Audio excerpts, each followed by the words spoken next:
Posible bang magmahal ka ng isang taong hindi mo kilala? I mean, yung hindi mo alam ang itsura niya, pero nararamdaman mo sa puso mo na nagmamahal ka. Pakiramdam ko ay may kulang sa pagkatao ko at parte yun ng nawawala kong nakaraan. Hindi ko alam kung saan ako mag-uumpisa. Kung sarili ko mismo ay hindi ko kilala. Marami akong katanungang hindi mabigyan ng kasagutan. Nagising na lang ako isang araw na parang isa akong bata na walang muwang sa mundo, kung saan ako pala'y nakatakda ring magulang sa sarili kong mga anak. Marami akong katanungang hindi mabigyan ng kasagutan. They are twins. Nagising na lang ako isang araw. Joy. The first moment I saw them into the hospital, sila ang naging dahilan at inspirasyon ko para magpatuloy sa buhay. Sa kabila ng hirap ko sa pag-aalala o pag-alala ng nakaraan ko, I tried to ask my family but they have not given me an answer. Lalo na si Daddy na nagagalit pa kapag nagtatanong ako. Kaya malakas ang pakiramdam ko na may itinatago sila sa akin. Ilang taon akong nanahimik para sa mga anak ko. Ilang taon kong pinigilan ang sarili ko sa paghanap ng katotohanan dahil yun ang gusto ng pamilya ko. Hindi ko alam kung ako lang ba ang nakakapansin o talagang sinasadya nilang ilayo ako sa kanila na mismong pamilya ko. They never asked me to live with them in Japan. That's why I stayed silent in England with Levi, a friend of mine. They said, akala ko ganun lang kadali pero darating din pala ang araw na hanap-hanapin ko pa rin kung sino ba talaga ako at kung sino ang ama ng mga anak ko. Minsan na itatanong ko sa sarili ko, may asawa na kaya ako? Para naman kasing napaka-imposibleng mabuntis ako nang walang asawa. Mahal ko kaya siya? Hindi ko naman siguro ibibigay ang sarili ko sa taong hindi ko mahal. Bakit kaya hindi namin siya kasama? Hindi niya ba kami hinahanap? Hindi kaya totoo yung sinasabi ni Daddy na mapanganib siyang tao kaya parang inilalayo niya kami sa kanya? Paano kaya ako nabuntis? Ito ang pinaka-weirdo kong naitatanong sa sarili ko. Siyempre, alam ko naman ano yun eh. Yung basta alam nyo na pero ano kaya ang itsura niya? Mga gwapo naman ang mga babies ko. In fact, parang hindi ko nga sila kamukha. Baka sa kanya siya o sila nagmana. Nakaka-prostrate isipin ang itsura niya. Ano kaya ang ugali niya? Mahiyain? Humble? Mabait? Smiling face? Kasi kung tatanungin niyo ako, yun ang mga katangian ng isang lalaki na gusto kong makasama. Hindi ko naman siguro gugustuhin makipagrelasyon sa isang masungit at hindi marunong umiti. Ang sinabi lang ni Levi ay sa Pilipinas ako nakatira bago kami nauwi sa England ng mga anak ko. I can feel that he's trying to avoid my questions. Kaya kahit mahigpit na ipinagbawalan ako ni Daddy na bumalik, sinuway ko siya. Iniwan ko si Levi at sinama ko ang mga anak ko pabalik ng Pilipinas. Nararamdaman kong dito ko mahanap ang mga kasagutan sa lahat ng mga katanungan ko sa loob ng 5 taon. I hope that I made the right choice. I hope I won't regret my decision. I have to search for him dahil siya lang ang makakasagot ng mga tanong ko. I have to find my kid's father dahil sa kanya ko lang malalaman kung sino ba talaga ako. Chapter 1. Sian's point of view. Didn't I tell you to revise this? Where's the revision here? I asked impatiently. I turned my head slightly on the side for a second and pinched the bridge of my nose. I'm losing my fucking control. And I hate this. I hate how I easily get mad over small things and I can't help it.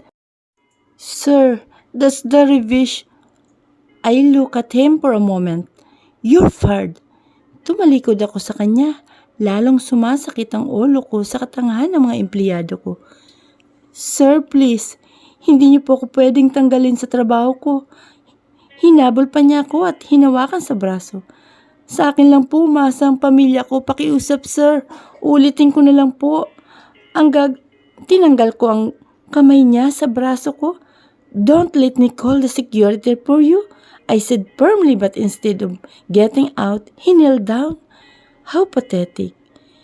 Bigyan niyo pa po ako ng isa pang pagkakataon, sir. Nag-aaral pa po ang mga... Ganun ba kahirap intindihin ang mga sinasabi ko? You're fired.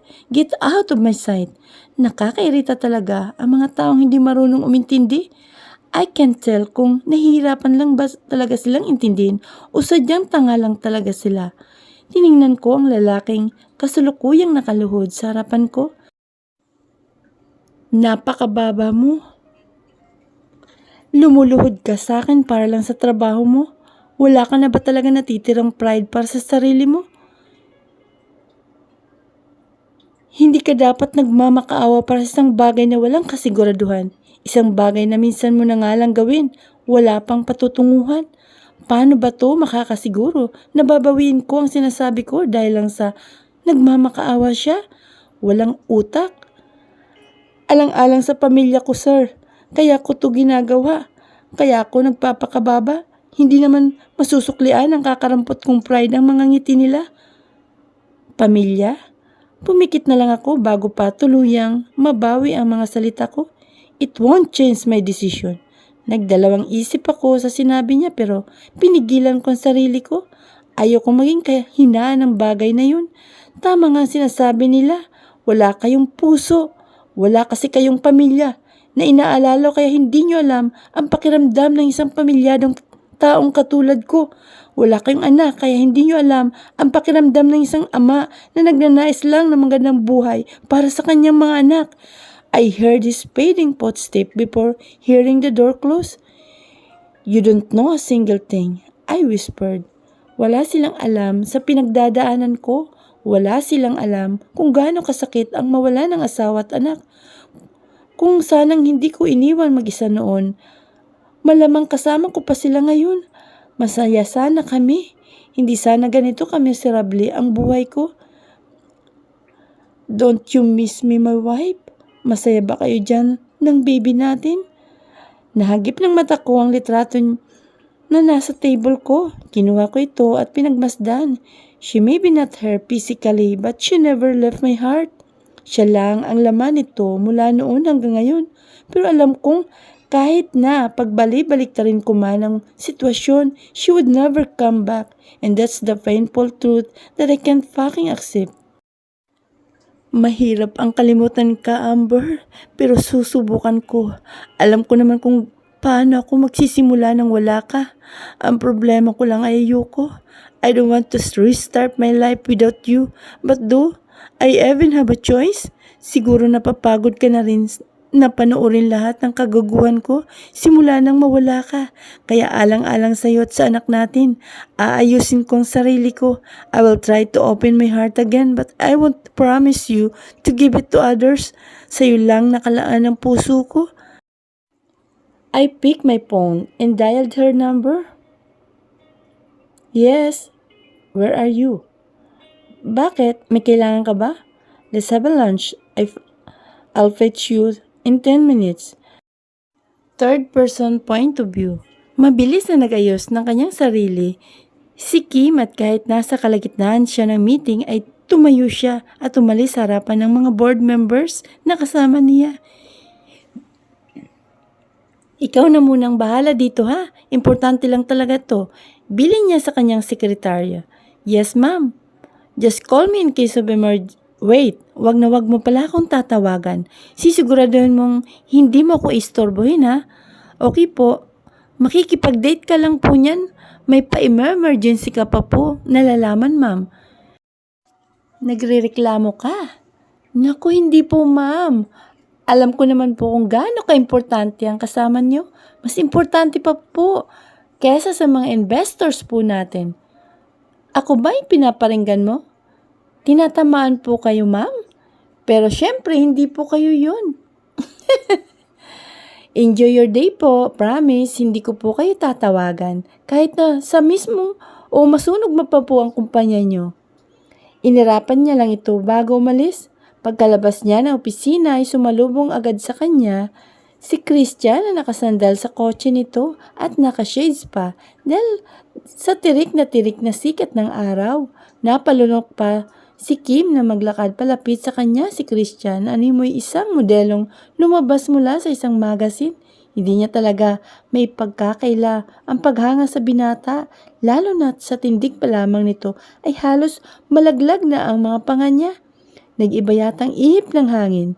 Anong nakain mo?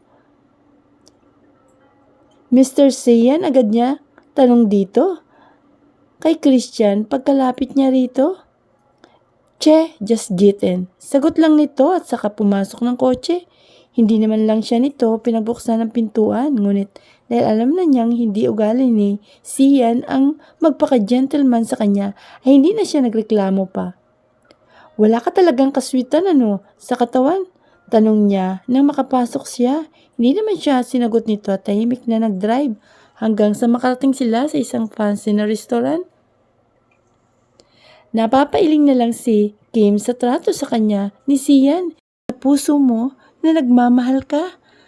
Pakiramdam ko ay may kulang sa pagkatao ko at parte yun ng nawawala kong nakaraan. Hindi ko alam kung saan ako mag-uumpisa. Kung sarili ko mismo ay hindi ko kilala. Marami akong katanungang hindi mabigyan ng kasagutan. Nagising na lang ako isang araw na parang isa akong bata na walang muwang sa mundo, kung saan ako pala'y nakatakda ring magulang sa sarili kong mga anak.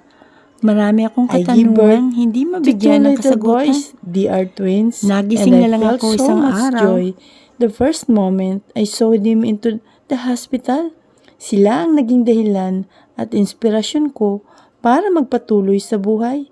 Sa kabila ng hirap ko sa pag-aalala o pag-alala ng nakaraan ko, I tried to ask my family but they have not given me an answer. Lalo na si Daddy na nagagalit pa kapag nagtatanong ako. Kaya malakas ang pakiramdam ko na may itinatago sila sa akin. Ilang taon akong nanahimik para sa mga anak ko. Ilang taon kong pinigilan ang sarili ko sa paghanap ng katotohanan dahil yun ang gusto ng pamilya ko. Hindi ko alam kung ako lang ba ang nakakapansin o talagang sinasadya nilang ilayo ako sa kanila na mismong pamilya ko. They never asked me to live with them in Japan. That's why I stayed silent in England with Levi, a friend of mine. They said, akala ko ganun lang kadali pero darating din pala ang araw na hanap-hanapin ko pa rin kung sino ba talaga ako at kung sino ang ama ng mga anak ko. Minsan na itatanong ko sa sarili ko, may asawa na kaya ako? Para naman kasing napaka-imposibleng mabuntis ako nang walang asawa. Mahal ko kaya siya? Hindi ko naman siguro ibibigay ang sarili ko sa taong hindi ko mahal. Bakit kaya hindi namin siya kasama? Hindi niya ba kami hinahanap? Hindi kaya totoo yung sinasabi ni Daddy na mapanganib siyang tao kaya parang inilalayo niya kami sa kanya? Paano kaya ako nabuntis? Ito ang pinaka-weirdo kong naitatanong sa sarili ko. Siyempre, alam ko naman ano yun Yung basta alam nyo na pero ano kaya ang itsura niya? Mga gwapo naman ang mga babies ko. In fact, parang hindi ko nga sila kamukha. Baka sa kanya siya o sila nagmana. Nakaka-prostrate isipin ang itsura niya. Ano kaya ang ugali niya? Mahiyain? Humble? Mabait? Smiling face? Kasi kung tatanungin niyo ako, yun ang mga katangian ng isang lalaki na gusto kong makasama. Hindi ko naman siguro gugustuhin makipagrelasyon sa isang masungit at hindi marunong umiti. Ang sinabi lang ni Levi ay sa Pilipinas ako nakatira bago kami nauwi sa England ng mga anak ko. I can feel that he's trying to avoid my questions. Kaya kahit mahigpit na ipinagbawalan ako ni Daddy na bumalik, sinuway ko siya. Iniwan ko si Levi at sinama ko ang mga anak ko pabalik ng Pilipinas. Nararamdaman kong dito ko mahanap ang mga kasagutan sa lahat ng mga katanungan ko sa loob ng 5 taon. I hope that I made the right choice. I hope I won't regret my decision. I have to search for him dahil siya lang ang makakasagot ng mga tanong ko. I have to find my kid's father dahil sa kanya ko lang malalaman kung sino ba talaga ako. Chapter 1. Sian's point of view. Didn't I tell you to revise this? Where's the revision here? I asked impatiently. I turned my head slightly on the side for a second and pinched the bridge of my nose. I'm losing my fucking control. And I hate this. I hate how I easily get mad over small things and I can't help it. Sir, that's the revision. I look at him for a moment. You're fired. Tumalikod ako sa kanya. Lalong sumasakit ang ulo ko sa katangahan ng mga empleyado ko. Sir, please, hindi niyo po ako pwedeng tanggalin sa trabaho ko. Hinabol pa niya ako at hinawakan sa braso. Sa akin lang po, umasa ang pamilya ko. Pakiusap, sir. Ulitin ko na lang po. Tinanggal ko ang kamay niya sa braso ko. Don't let me call the security for you, I said firmly, but instead of getting out, he knelt down. How pathetic. Bigyan niyo pa po ako ng isa pang pagkakataon, sir. Nag-aaral pa po ang mga... Ganun ba kahirap intindihin ang mga sinasabi ko? You're fired. Get out of my sight. Nakakairita talaga ang mga taong hindi marunong umintindi. I can't tell kung nahihirapan lang ba talaga silang intindihin o sadyang tanga lang talaga sila. Tiningnan ko ang lalaking kasalukuyang nakaluhod sa harapan ko.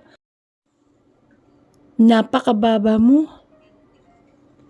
Lumuluhod ka sa akin para lang sa trabaho mo.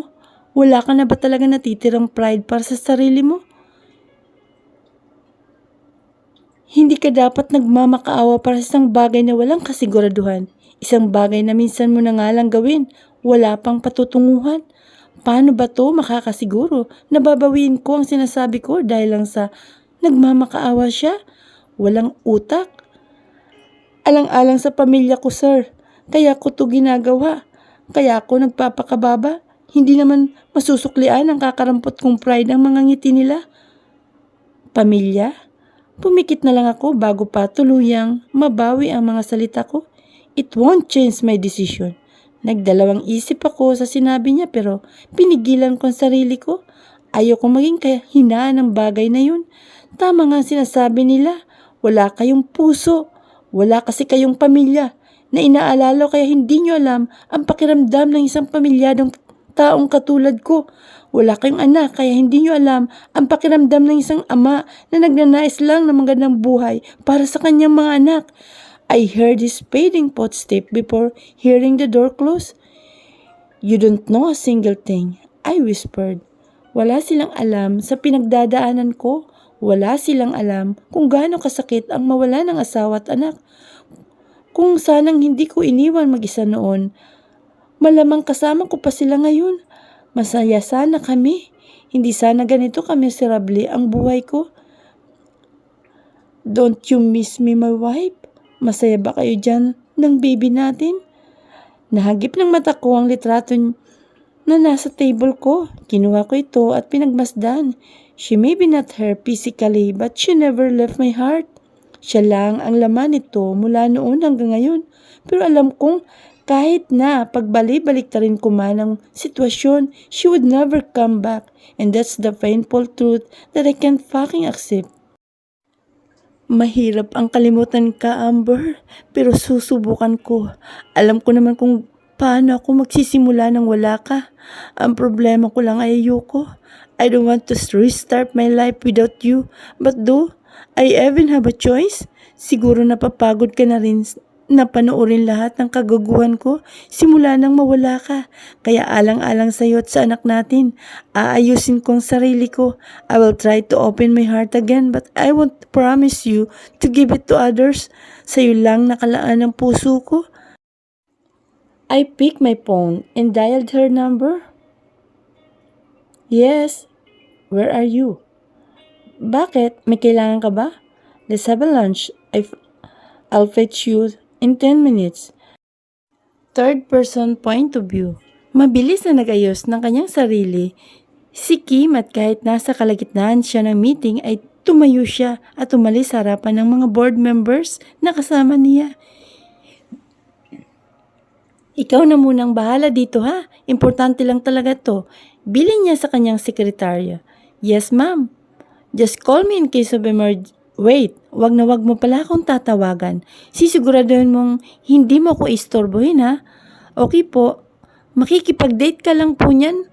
May pa-emergency ka pa po. Nalalaman ma'am. Nagrereklamo ka. Naku, hindi po ma'am. Alam ko naman po kung gaano ka-importante ang kasama nyo. Mas importante pa po kesa sa mga investors po natin. Ako ba yung pinaparinggan mo? Tinatamaan po kayo, ma'am? Pero syempre, hindi po kayo yun. Enjoy your day po. Promise, hindi ko po kayo tatawagan. Kahit na sa mismong o masunog mo pa po ang kumpanya nyo. Inirapan niya lang ito bago umalis. Pagkalabas niya ng opisina ay sumalubong agad sa kanya si Christian na nakasandal sa kotse nito at nakashades pa dahil sa tirik na sikat ng araw. Napalunok pa si Kim na maglakad palapit sa kanya si Christian. Animoy isang modelong lumabas mula sa isang magazine. Hindi niya talaga may pagkakaila ang paghanga sa binata, lalo na sa tindig pa lamang nito ay halos malaglag na ang mga panga niya. Nag-iba yatang ihip ng hangin. Anong nakain mo? Mr. Sian agad niya tanong dito. Kay Christian pagkalapit niya rito. Che, just eaten. Sagot lang nito at saka pumasok ng kotse. Hindi naman lang siya nito pinabuksan ng pintuan. Ngunit dahil alam na niyang hindi ugali ni Sian ang magpaka-gentleman sa kanya ay hindi na siya nagreklamo pa. Wala ka talagang kaswitan sa katawan?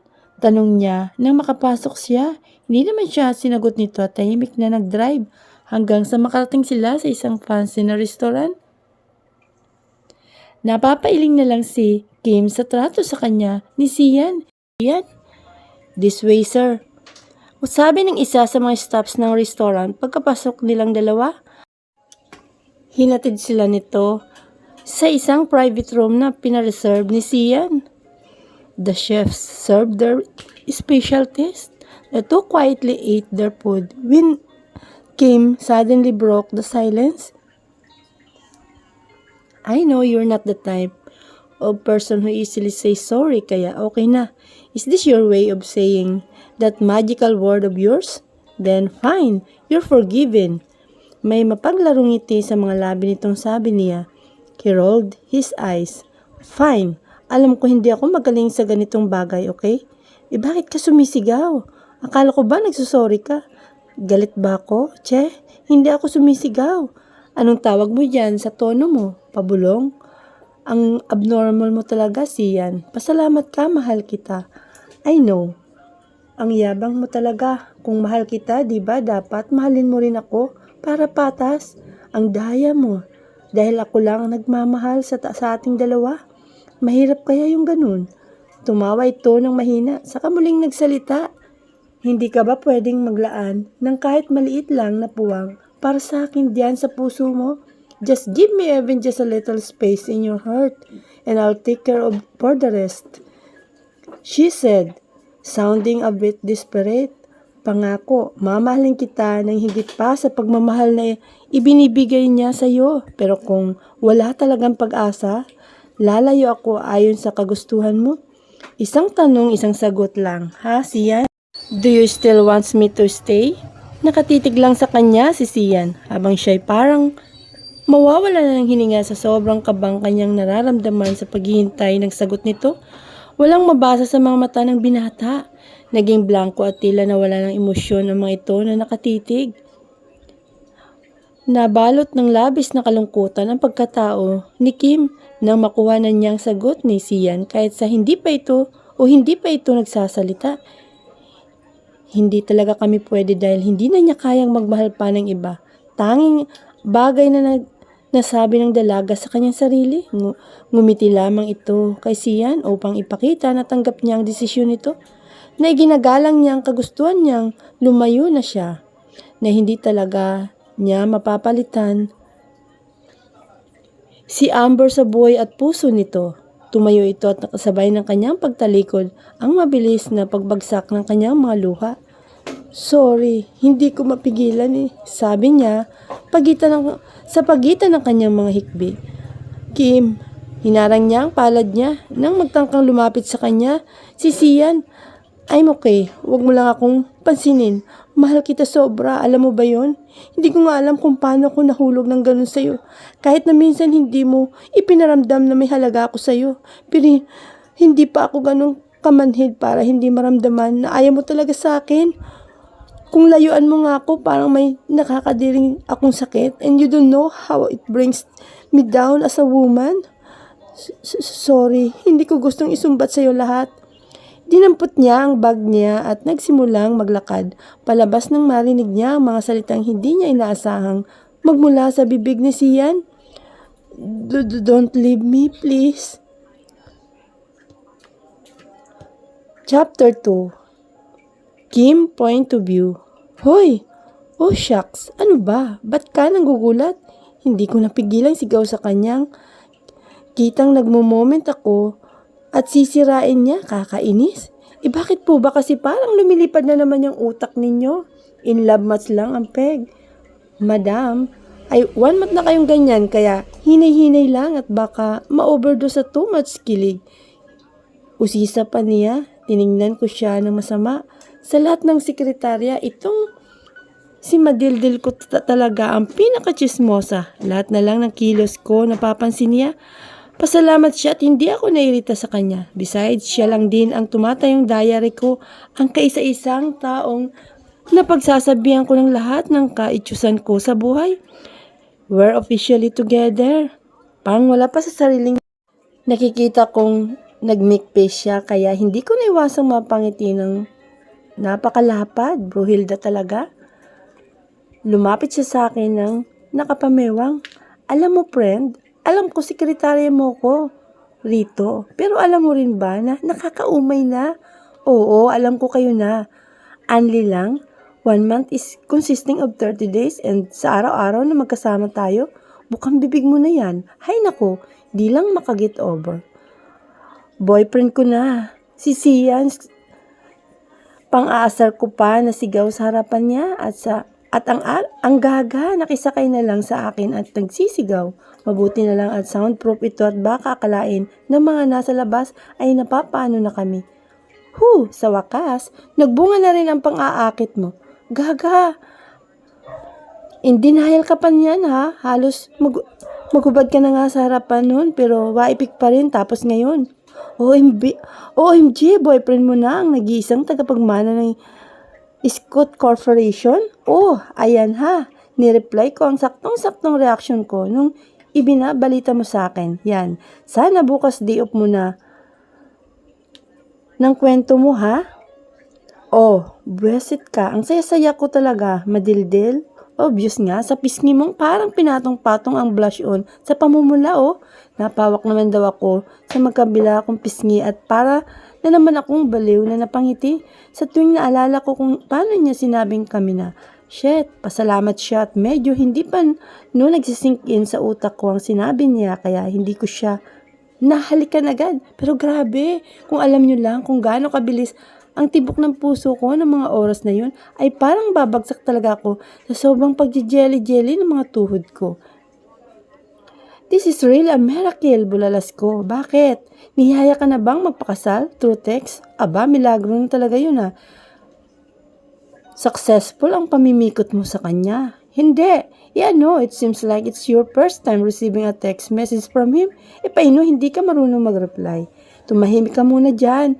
Si Sian, gosh, tinext niya ako. Yun na. 1 month na kayo ngayon ka lang ba niya tinitext? Aba, tinitipid ka pala niya Tinitipid ka niyang load Bakit hindi ka na lang tinatawagan? Hoy, effort kaya niyan. This is the first time he sent me a message. Ang sabihin mo, ayaw niya lang marinig ang boses mo. Namumuro ka na sa akin Isa pa at sisisentahin na talaga kita. Ito naman, joke lang friend. Pinapatawa ka lang Pues hindi ako natatawa. I rolled my eyes at her and left my office. Susundin daw ako ng boyfriend ko. Kahit wala pa siya, lumabas na ko. Sabi niya, 30 minutes pa daw. Bago siya makarating, pero wala pang 10 minuto ay nandito na ako sa labas. Excited lang ako, sobra. Pabalik-balik ang tingin ko sa daan at sa wristwatch ko at sa wakas. Ay tapos ng 30 minutes kaya lang wala pa talaga siya. Baka naman na traffic lang kaya naupo muna ako. May waiting area rito sa labas. 4 hours has passed. 4 hours must been enough para hintayin ko siya. My excitement vanished away so I decided to go back home with so much disappointment. Third person point of view. Sir, sorry po talaga hindi namin naasahan ang pagdating ng investor natin. It's okay. It's for our company so it doesn't matter. You can go now. Thank you, sir. Sabay-sabay na sumakay ng elevator pababa ang mga tauhan niya kasama sa emergency board. Meeting nila habang siya'y naiwan saglit at bumalik sa kanyang opisina.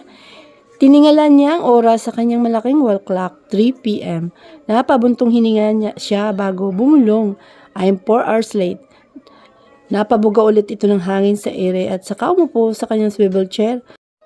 Mukhang pagod na pagod ang hubby ko. Bigyan nga iyan ng Amber energizing hug. Yeah, biglang nag-flashback sa utak ni Sian ang nakaugali ang gawin ni Amber kapag nakikita niyang pagod siya. Yung tipong yayakapin siya nito ng mahigpit at kukwentuhan ng mga nangyari sa kanya maghapon. Wife, I'm longing for you. Longing to hold you again. Paulit-ulit niyang sambit kahit na ipinangako na niya sa sarili niya na babawasan na niya ang pag-iisip ng mga bagay tungkol kay Amber. Hindi na tinawagan pa ni Sian si Kim dahil sa sobrang pagod na kanyang nararamdaman at ayaw na niyang makipag-away pa rito kaya dumiretso na lamang siya pauwi ng bahay. Sa mansyon na siya kasalukuyang tumutuloy simula nang mawala ang asawa. Ayon na rin sa kagustuhan ng kanyang mga magulang. Mga kasambahay at driver pa rin ang laging kasama. Kagaya ng nakagawian niya, bata pa lamang siya. Young master, handa na po ang hapunan. Magalang nasabi ng isang maid sa kanya pagkababa niya ng hagdanan. I'm not hungry. Sige po, tawagin niyo na lang po kami sa intercom niyo kapag nagutom po kayo. Tumango na lamang si Sian. Nagpahangin lang siya saglit sa labas bago bumalik ng kwarto. Hindi ito agad na nagpahinga bagkus ay hinarap ang kanyang computer at tambak na trabaho sa kanyang lamesa. Mga papeles na kailangan niyang pirmahan, proposals na dapat aralin at mga bagong aplikante para sa hiring position nila sa kumpanya.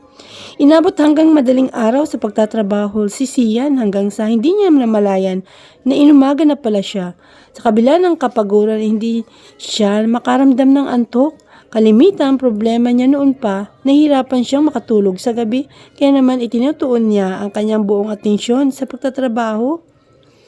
He took a shower after having a cup of coffee, then head to the company.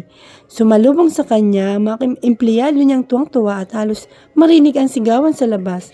Nagsitahimikan naman sila nang makita nilang nakatayo si Sian.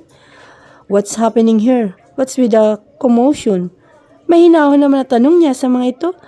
Sir, kasi po ngayong buwan na yung outing ng buong kumpanya. Ito po yung nirequest ng lahat sa inyo din. Pinirmahan nyo na at naipasa na po sa isang board members sa outing po na ito. Sagot din ng kumpanya ang pamilya ng bawat isa. Kaya tuwang-tuwa po ang lahat dahil magkakaroon sila ng libreng oras para makasama ang kanilang mga asawa at anak.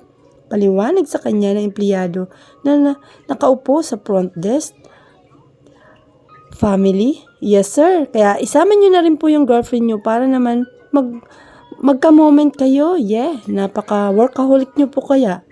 Oo nga po sir. Malay nyo sir, may magbunga pag-uwi niyo. Napuno ang kantsawan para kay Sian ang buong paligid samantalang siya ay parang nanigas sa kanyang kinatatayuan.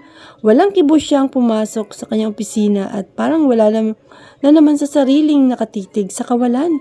He pictured himself being alone.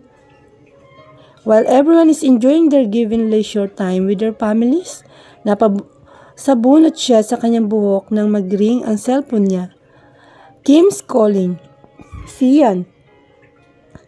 Ano ba naman kasi, bakit sila pa? Bakit pamilya ko pa ang kinakailangan nilang kunin sa akin? Teka, nasaan ka? Pupuntahan kita. I'm so much hurt and in pain.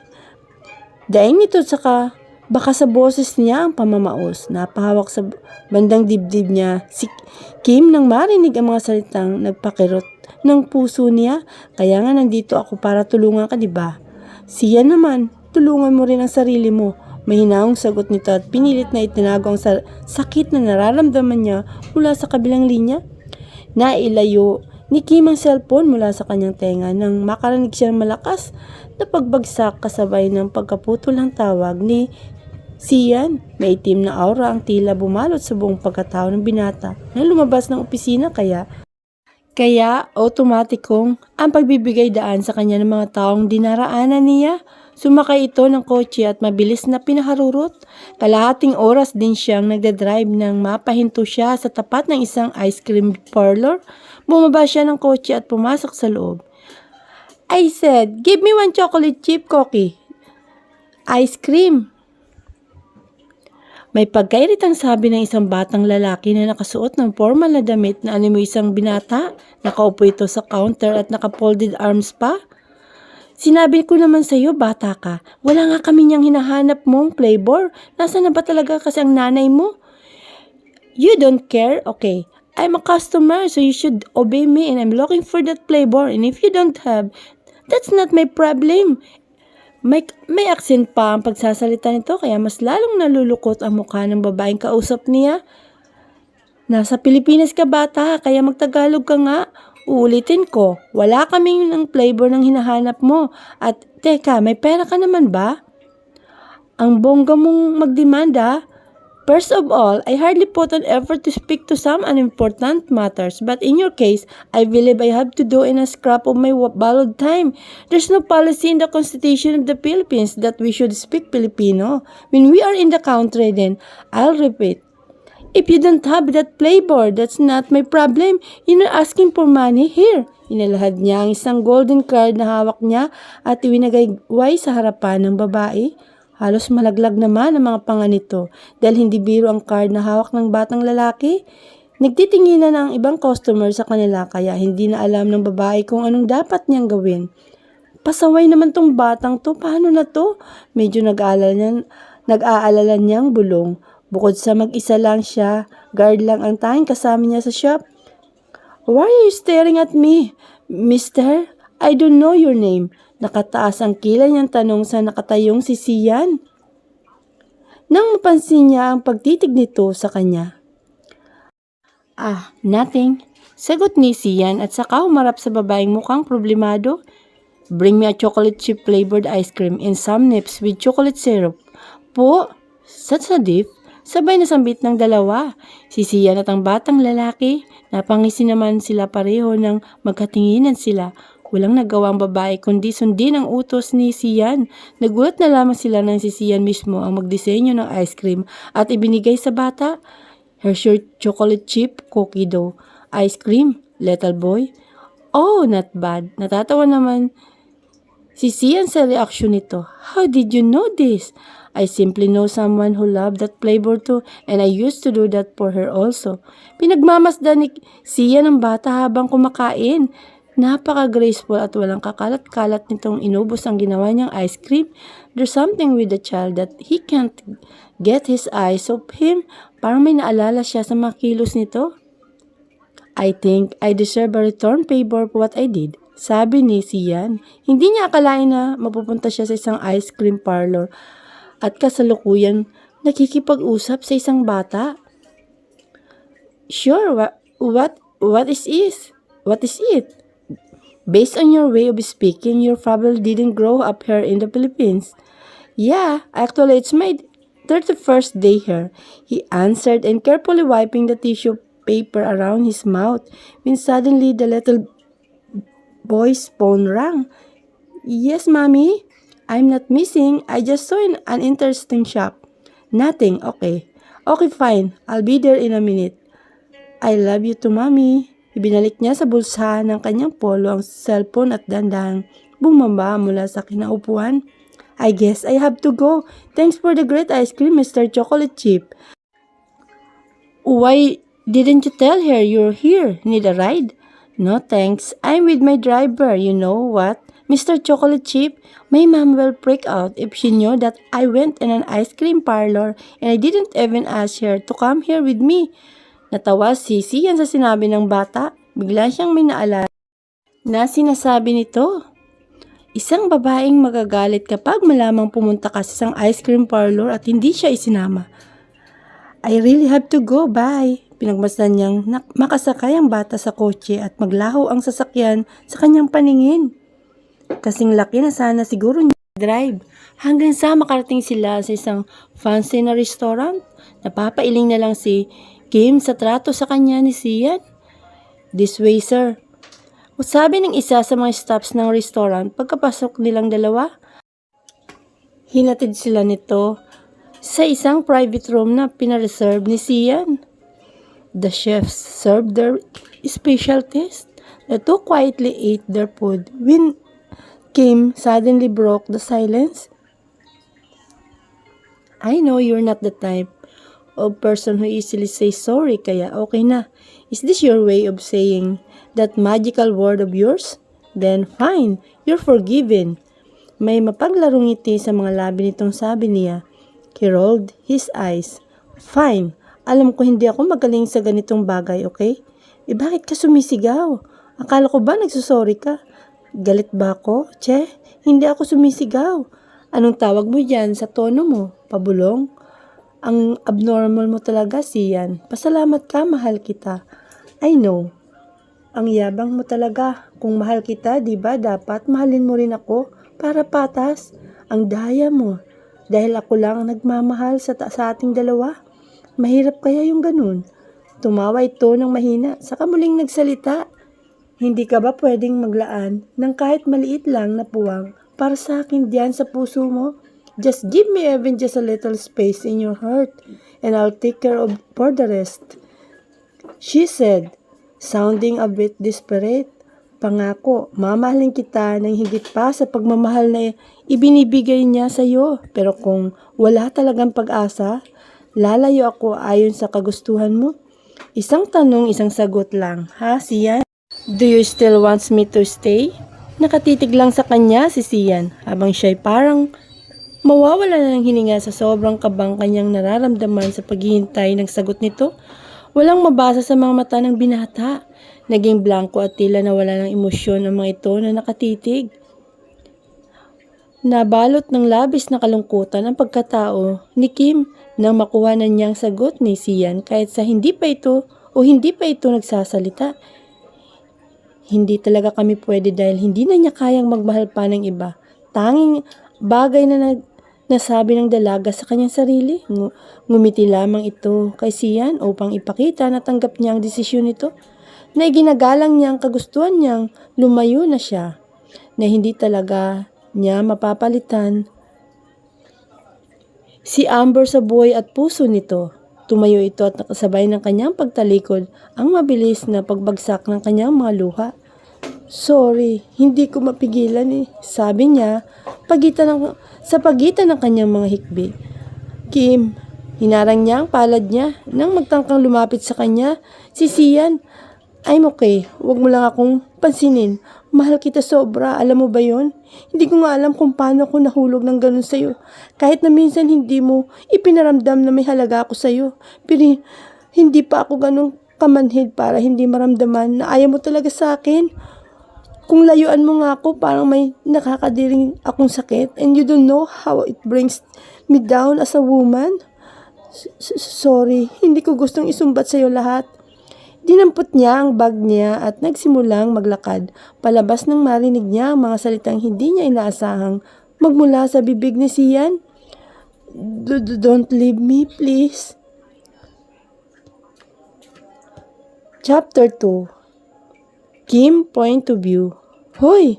Oh shucks, ano ba? Ba't ka nanggugulat? Hindi ko napigilang sigaw sa kanyang. Kitang nagmo-moment ako at sisirain niya, kakainis. Bakit po ba kasi parang lumilipad na naman yung utak ninyo? In love match lang ang peg. Madam, ay one month na kayong ganyan kaya hinay-hinay lang at baka ma-overdose sa too much kilig. Usisa pa niya, tiningnan ko siya ng masama. Sa lahat ng sekretarya, itong si Madildil ko talaga ang pinaka-chismosa. Lahat na lang ng kilos ko napapansin niya.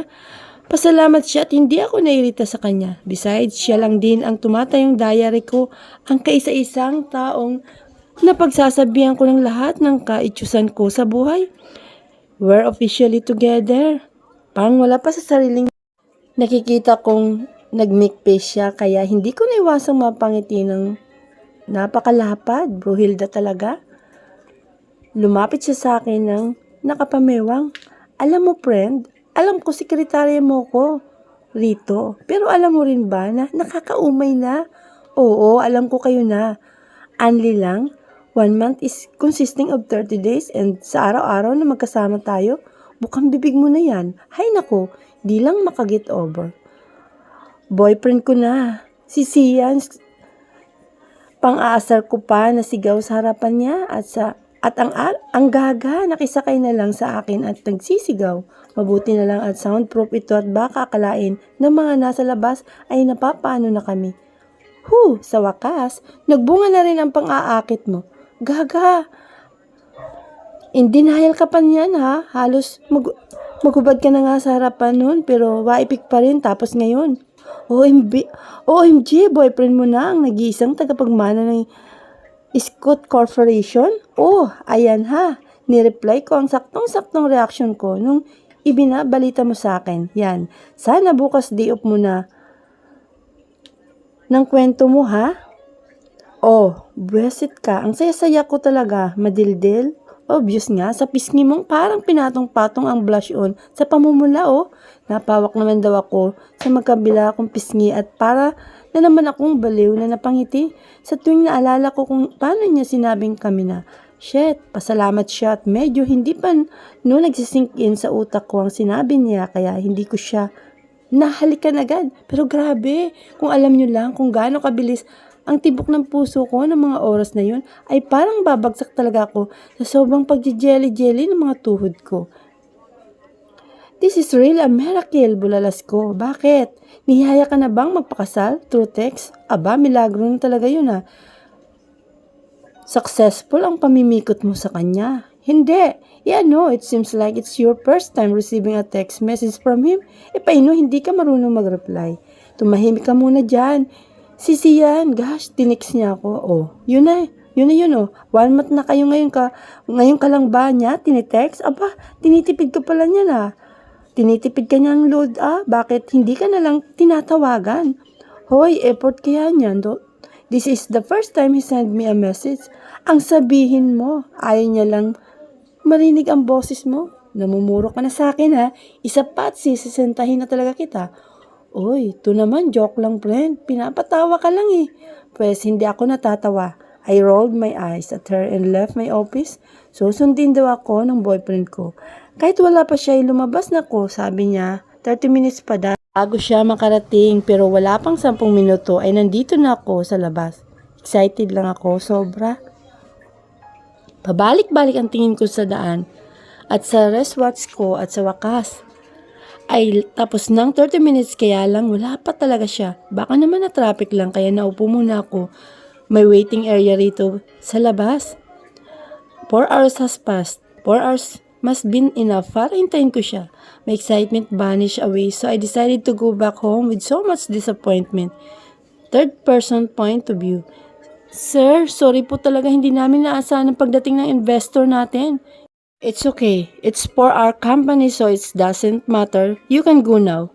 Thank you, sir. Sabay-sabay na sumakay ng elevator pababa ang mga tauhan niya kasama sa emergency board. Meeting nila habang siya'y naiwan saglit at bumalik sa kanyang opisina. Tiningalan niya ang oras sa kanyang malaking wall clock, 3 p.m. Napabuntong hininga siya bago bumulong. I'm 4 hours late. Napabuga ulit ito ng hangin sa ere at saka umupo sa kanyang swivel chair. Mukhang pagod na pagod ang hubby ko. Bigyan nga iyan ng Amber energizing hug. Biglang nag-flashback sa utak ni Sian ang nakaugaliang gawin ni Amber kapag nakikita niyang pagod siya. Yung tipong yayakapin siya nito ng mahigpit at kukwentuhan ng mga nangyari sa kanya maghapon. Wipe I'm longing for you, longing to hold you again. Paulit-ulit niyang sambit kahit na ipinangako na niya sa sarili niya na babawasan na niya ang pag-iisip ng mga bagay tungkol kay Amber. Hindi na tinawagan pa ni Sian si Kim dahil sa sobrang pagod na kanyang nararamdaman at ayaw na niyang makipag-away pa rito kaya dumiretso na lamang siya pauwi ng bahay. Sa mansyon na siya kasalukuyang tumutuloy simula nang mawala ang asawa. Ayon na rin sa kagustuhan ng kanyang mga magulang. Mga kasambahay at driver pa rin ang laging kasama. Kagaya ng nakagawian niya, bata pa lamang siya. Young master, handa na po ang hapunan. Magalang na sabi ng isang maid sa kanya pagkababa niya ng hagdanan. I'm not hungry.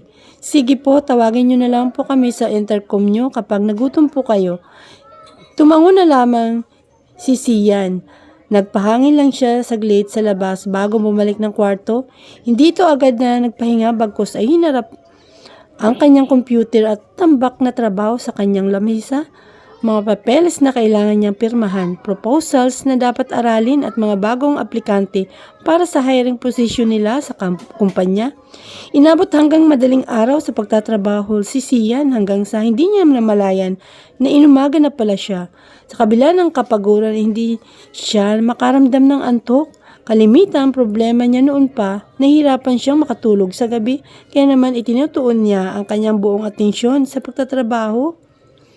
He took a shower after having a cup of coffee, then head to the company. Sumalubong sa kanya ang mga empleyado niyang tuwang-tuwa at halos marinig ang sigawan sa labas. Nagsitahimikan naman sila nang makita nilang nakatayo si Sian. What's happening here? What's with the commotion? Mahinahon naman na tanong niya sa mga ito. Sir, kasi po ngayong buwan na yung outing ng buong kumpanya. Ito po yung nirequest ng lahat sa inyo din. Pinirmahan nyo na at naipasa na po sa isang board members sa outing po na ito. Sagot din ng kumpanya ang pamilya ng bawat isa. Kaya tuwa po ang lahat dahil magkakaroon sila ng libreng oras para makasama ang kanilang mga asawa at anak. Paliwanag sa kanya ng empleyado na nakaupo sa front desk. Family? Yes sir. Kaya isama nyo na rin po yung girlfriend nyo para naman magka-moment kayo. Yeah, napaka-workaholic nyo po kaya. Oo nga po sir. Malay nyo sir, may magbunga pag uwi niyo. Napuno ang kantyawan para kay Sian ang buong paligid samantalang siya ay parang nanigas sa kanyang kinatatayuan. Walang kibos siyang pumasok sa kanyang opisina at parang wala na naman sa sariling nakatitig sa kawalan. He pictured himself being alone. While everyone is enjoying their given leisure time with their families, sabunot siya sa kanyang buhok nang mag-ring ang cellphone niya. Kim's calling. Sian. Ano ba naman kasi? Bakit sila pa? Bakit pamilya ko pa ang kinakailangan nilang kunin sa akin? Teka, nasaan ka? Pupuntahan kita. I'm so much hurt and pain. Dahil nito saka baka sa boses niya ang pamamaos. Napahawak sa bandang dibdib niya si Kim nang marinig ang mga salitang nagpakirot ng puso niya. Kaya nga nandito ako para tulungan ka, diba? Siya naman, tulungan mo rin ang sarili mo. Mahinahong sagot nito at pinilit na itinago ang sakit na nararamdaman niya mula sa kabilang linya. Nailayo ni Kim ang cellphone mula sa kanyang tenga nang makarinig siya ng malakas na pagbagsak kasabay ng pagkaputol ng tawag ni Sian. May itim na aura ang tila bumalot sa buong pagkatao ng binata na lumabas ng opisina kaya automatikong ang pagbibigay daan sa kanya ng mga taong dinaraanan niya. Sumakay ito ng kotse at mabilis na pinaharurot. Kalahating oras din siyang nagdadrive nang mapahinto siya sa tapat ng isang ice cream parlor. Bumaba siya ng kotse at pumasok sa loob. I said, give me one chocolate chip cookie. Ice cream. May pagkairitang sabi ng isang batang lalaki na nakasuot ng formal na damit na animoy isang binata. Nakaupo ito sa counter at naka-folded arms pa. Sinabi ko naman sa iyo, bata ka. Wala nga kami niyang hinahanap mong flavor. Nasaan na ba talaga kasi ang nanay mo? You don't care? Okay. I'm a customer, so you should obey me and I'm looking for that flavor. And if you don't have, that's not my problem. May aksen pa ang pagsasalita nito kaya mas lalong nalulukot ang mukha ng babaeng kausap niya. Nasa Pilipinas ka bata, kaya magtagalog ka nga. Uulitin ko, wala kaming ng flavor ng hinahanap mo. At teka, may pera ka naman ba? Ang bongga mong magdemanda. First of all, I hardly put an effort to speak to some unimportant matters, but in your case, I believe I have to do in a scrap of my borrowed time. There's no policy in the Constitution of the Philippines that we should speak Filipino. When we are in the country, then, I'll repeat, if you don't have that flavor, that's not my problem. You're not asking for money here. Inalahad niya ang isang golden card na hawak niya at iwinagayway sa harapan ng babae. Halos malaglag naman ang mga panga nito dahil hindi biro ang card na hawak ng batang lalaki.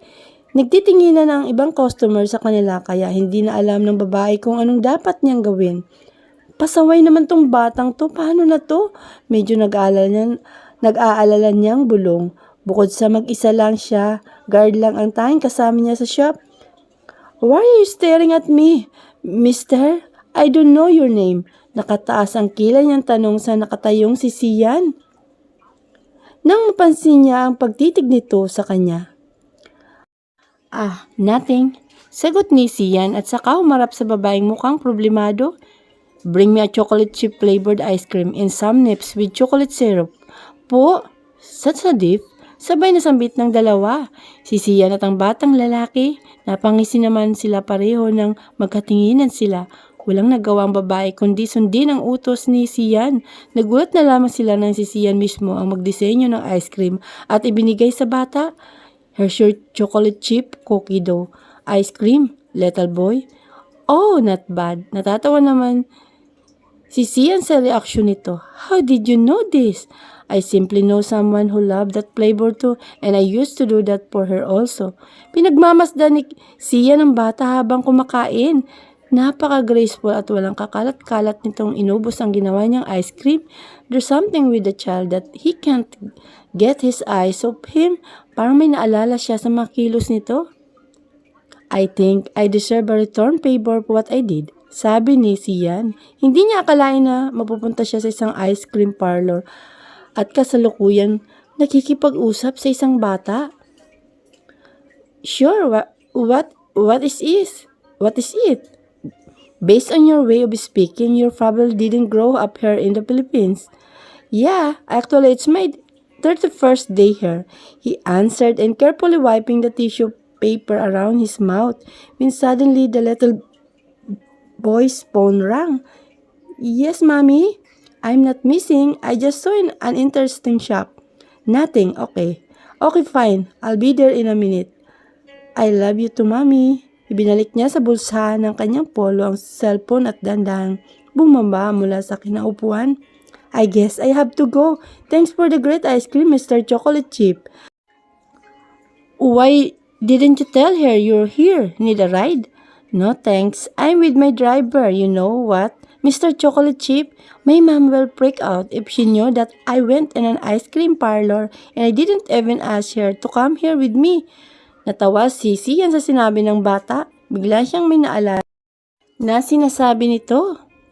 Isang babaeng magagalit kapag malamang pumunta ka sa isang ice cream parlor at hindi siya isinama. I really have to go, bye. Pinagmasdan niyang makasakay ang bata sa kotse at maglaho ang sasakyan sa kanyang paningin. Kasing laki na sana siguro niya. Ibinalik niya sa bulsa ng kanyang polo ang cellphone at tandang bumaba mula sa kinaupuan. I guess I have to go. Thanks for the great ice cream, Mr. Chocolate Chip. Why didn't you tell her you're here? Need a ride? No thanks. I'm with my driver, you know. You know what, Mr. Chocolate Chip? My mom will freak out if she know that I went to an ice cream parlor and didn't even ask her to come with me. Natawa si Sian sa sinabi ng bata. Bigla siyang may naalala sa description na sinasabi nito. Isang babaeng magagalit kapag na lamang pumunta siya o pumunta ka sa isang ice cream parlor at hindi siya isinama. I really have to go, bye. Pinagmasdan niyang makasakay ang bata sa kotse at maglaho ang sasakyan sa kanyang paningin. Kasing laki na sana siguro niya ang anak ko. Bulong niya sa kanyang sarili. Chapter 3. Third person point of view. Nakatingin sa isang chocolate cake na nasa ibabaw ng lamesa at parang maiyak na sabi nito sa kapatid, I wanna eat. I wanna eat it. He glared at his twin brother. No, you can't. Mommy told us not to eat sweets at night. Stop being such stubborn kid. Santi, tumalikod ito sa kapatid at tumakyat ng hagdan pero dumungaw ito saglit sa baba. Don't dare touch that, okay? Yes, kuya. Santi answered and surrendered then sigh, but after his kuya left him, a playful smile formed on his lips. He just told me not to touch it. He, he mumbled and rolled his eyes. He carefully tiptoed, heading near the table. He climbed up on the chair for him to reach the cake since he lacked of height compared to his twin brother. Nang maayos na siyang nakasampa, napapatakip pa ito ng bibig sa paghagikik niya habang napapatingin sa cake at sa direksyon na tinutungo ng kanyang kuya at sa kanya inilagay sa kanyang likuran ang dalawang maliliit niyang braso. Dahan-dahang inilapit ang nakangangang bibig sa kanyang target. Santi! Tawag ng isang boses na mukhang kakapasok pa lang ng bahay. Dali-dali namang bumaba mula sa upuan si Santi at sinalubong ang ina. Mami! What's with your face, baby? Baby Santi, bungad na tanong niya sa anak na hindi may paliwanag ng tsura na sobrang dungis. Just dirt, Mami. Painusinting sagot nito.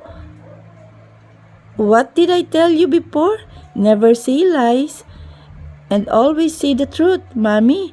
Nakayukong pagdurugtong ito sa sinabi ng ina.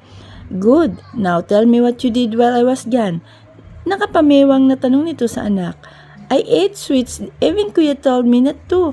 Pag-amin pa nito, he keeps on pouting his lips while nervously waiting for his mom's response. Oh, my baby is so cute. Mabilis na nagtaas ng ulo ang bata kasabay ng pamimilog ng mga mata nitong singkit. You're not angry with me, Mommy? Of course not, baby. As long as you brush your teeth after eating. Let's eat together. And by the way, where's your kuya Matmat? Sunod-sunod ang pagtangong itinugon ni Santi sabay turo sa taas kung nasaan ang kakambal.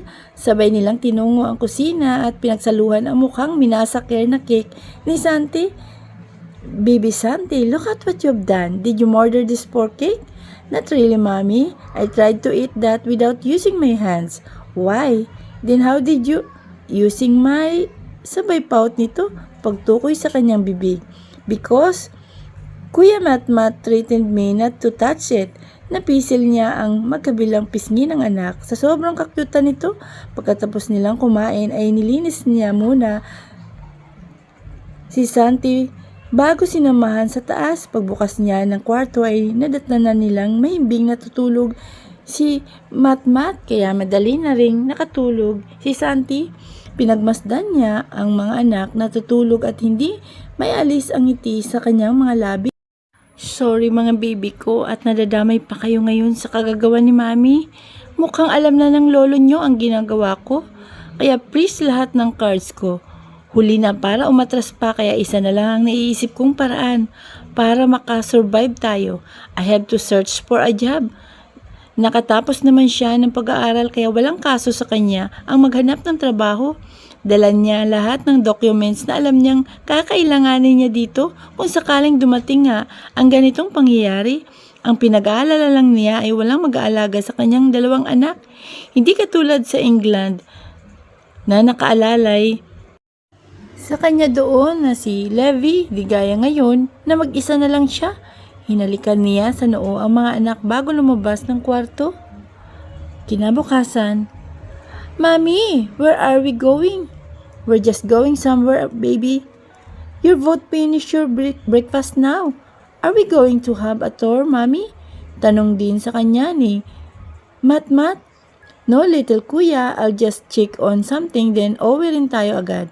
Nang matapos silang mag-almusal ay agad niyang pinaliguan ng kambal at binihisan.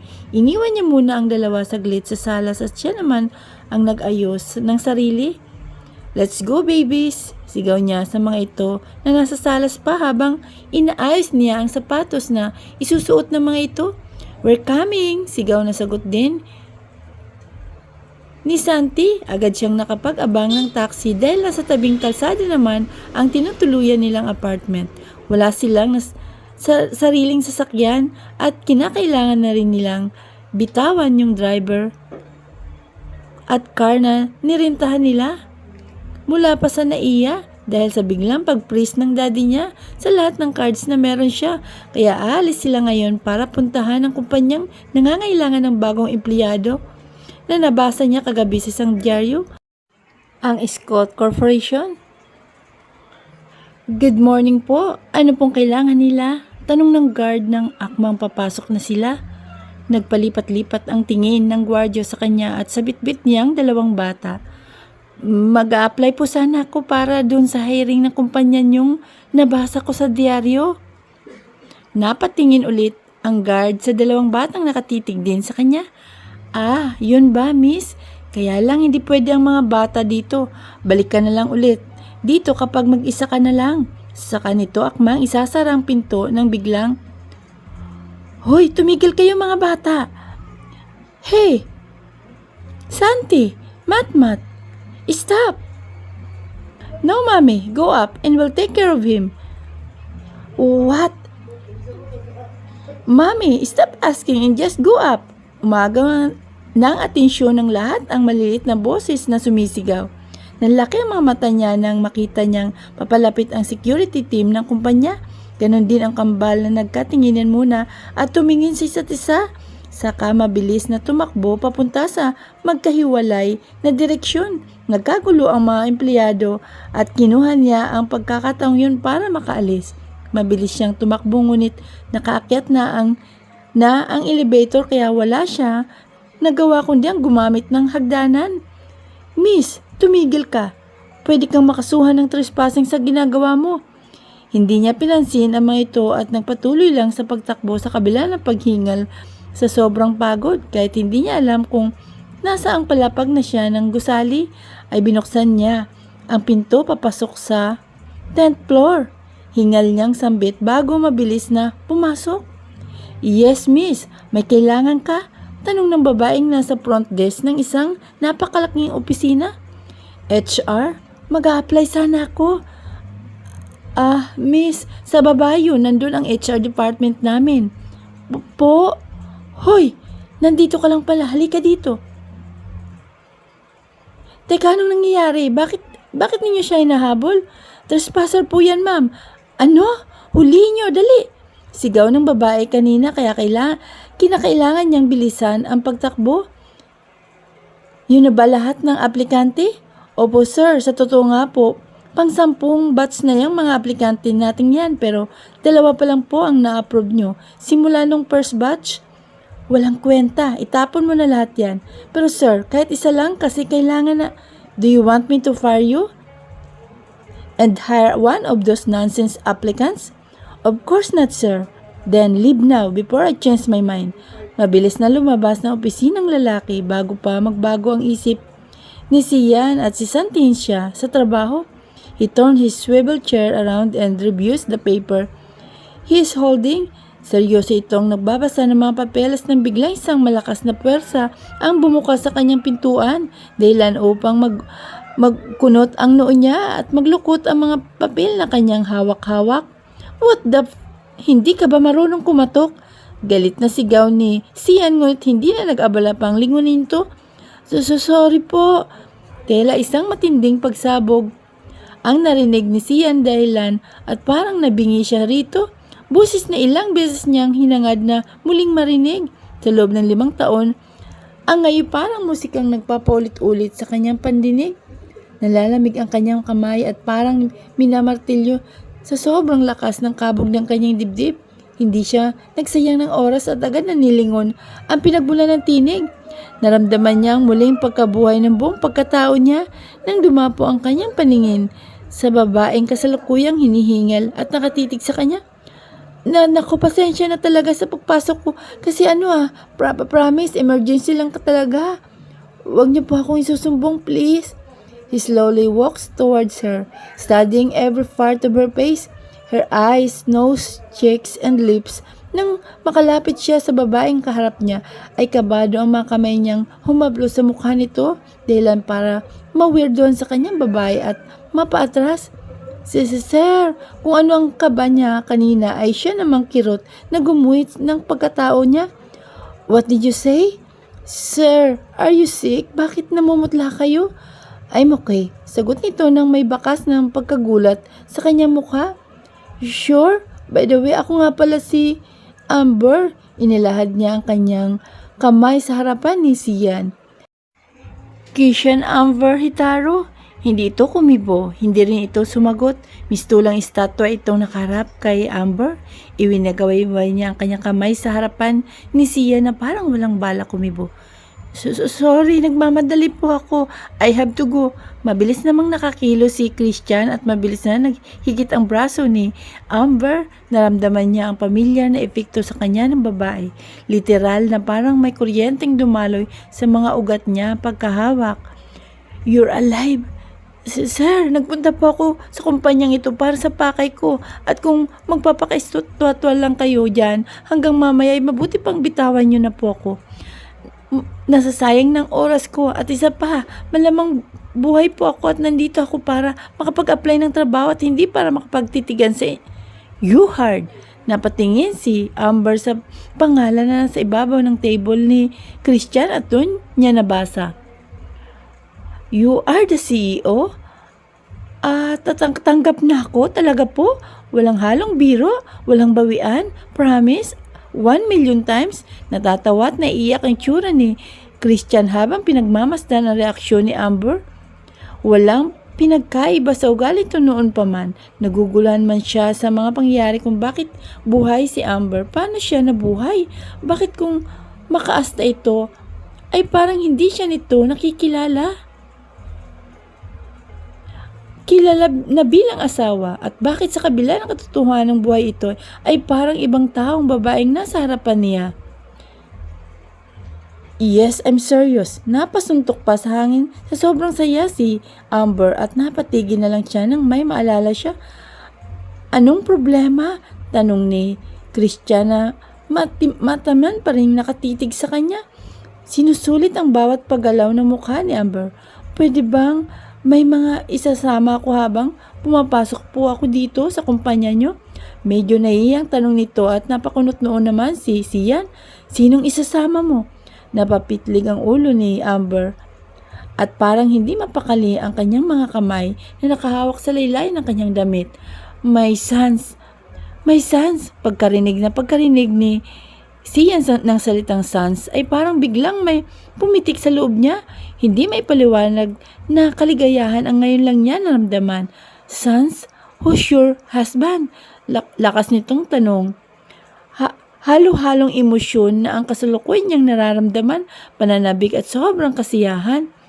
Yes sir, my sons and their twins, but I know how embarrassing it is, but I don't remember who their father is. Where are they? May pagmamakaawa sa mga mata nito. Biglang napatakip ang bibig ni Amber. Oh my gosh! Why? Biglang nataranta si Sian. Hinahabol sila ng security team nyo. Malakas na sigaw ni Amber at saka mabilis na tumakbo palabas. Ano? Sigaw din ni Sian at saka hinabol si Amber na nagmamadaling bumaba. Third person point of view. Will you stop staring at me? You are irritating. Che! Iritang sita ni Matmat sa mga guard o security team na nakabantay sa kanilang dalawa ni Santi. Abay, ang talas ng dila ng batang to. Hindi porkit Inglesero ka, palalagpasin kita. Manahimik ka kagaya niyang katabi mo. Sabi nung isang guard, patukoy nito sa nananahimik na si Santi. I want milk. Santi whispered. Hey, he said he wants milk. Segunda naman ni Matmat. The guard raises his left eyebrow. Ano ngayon? Stupid, then get some milk. Anak ng pating. Ako, stupido? Aba pare, sumusobra na tong bubuit na to. Lumapit siya sa dalawa at pinanlakihan ng mata ang mga ito. Biglang hinila ni Santi ang magkabilang tenga ng guard at saka pinanggigilang kaya hindi nito napigilang mapasigaw. Tinampal ng guard ang kamay ni Santi upang bumitaw sa pagkakahila sa kanyang tenga. You hurt him. You hurt me! May iyak na hindi pa makapaniwalang tanong ni Santi habang nakatingin ang mga mata niya na may namumuong luha sa guard. Lagot, pinaiyak mo. Puna ng mga kasama niyang security team. Matmat, Santi! Mami! Sigaw ni Santi at ni Matmat. Agad na sinulubong ito ni Amber. Umalingaw-ngaw ang iyak ni Santi sa labi kung saan nakaupo pa rin siya kaharap yung isang guard. Santi, tinakbo niya agad ang umiyak na anak. Pinahid ang mga luha nito sa pisngi. Parang matured niya magsalita. Lagi na lang inaaway tong si Santi, porkit isip bata sa kanya, which is tama lang sa edad nila. Teka, anong nangyayari, ha? Tama ba tong nakikita ko? Ikaw nga ba yan? Amber? Alangan akong sumagot pero tumango na lamang ako. Anong ibig sabihin nito, Christian? Paano nangyari to? Hindi makapaniwalang tanong ng kaibigan. Saka ko na lang ikukwento ang lahat. Kung paano, magtatanong din ang iba kaya kapag kumpleto na kayo, saka ko na ipapaliwanag ang lahat. All I can say is she can't remember anything, including me. Napaiwas ako ng tingin sa kanilang dalawa. Parang nakaramdam ako ng guilt kahit alam kong hindi ko naman din ginusto na hindi sila maalala. Sino yung mga pumasok dito sa kumpanya mo? Wala bang nasaktan? Kita ang pag-alala sa tanong ng kaibigan. Nakangiting umiling lamang si Christian. These two angels. Sabay inirap niya doon sa lalaki. Si Matmat at si Santi. Kinuha si Santi. My twins. My sons. Proud na nagpapakilala nito sa mga anak nito. James, maluha-luha ako. Landaang lumapit sa pwesto ko yung lalaki at niyakap ako. Pati ang mga anak ko nang mahigpit. Naramdaman ko ang patak ng tubig sa balikat ko at bumulong siya. Salamat at bumalik kayo. Salamat at binuhay niyong dating Christians. Scott, na ang tagal nang napakalungkot. Third person point of view. Laking pasalamat ni Amber at hindi natapo ng gatas na nakabaso at nakabuting dala ni Dennis. Nang kaninang kumaripas ito ng takbo, kasabay si Santi at ngayon ay tahimik na uminom at dumidede ang kambal. Si Matmat naman ay sa ulo na naman ni ito ni Christian at si Santi na bumalik sa kandungan rin ng ama. Wow, I still can't believe this. You're a father of twins.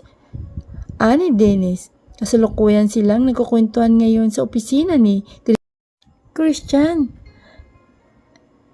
And Dennis being himself, hindi nawala ang pagkamakulit at chismoso nito. Same her. Who would have thought I could this be happy? I have my wife, my kids. You're the man and I've just realized now how great you are. Biruin mo, nakashoot ka pala ng kambal 5 years ago. Lul. Daddy, can I play with him too? Bulol na tanong naman ni Santi dahil nakasubo ang daddy niya sa kanyang bibig. Sian slightly pinched her checks. Of course, you can, baby. You know? Wanna join us them? Huh? Matmat? Matmat just gave him a bored look. No thanks. I have tons of books to read. Diretsang sagot nito. Oh, mukhang may maliit tayong version mo. Napangiwi ng konti si Amber sa tinura ni Dennis dahil napansin din pala nito ang pagkakahawig ng ugali ni Matmat sa ama. Pagpasensyahan mo na lang at medyo hindi pambata ang ugali niya. Ganyan na talaga siya, kaseryoso noon pa man. Mana-mana lang talaga siguro yan. Ha? Amber? Dahil kahit nung bata pa kami, ay ganyan-ganyan din si Christian, walang pinagkaiba. Sabay tawa nito. Talaga?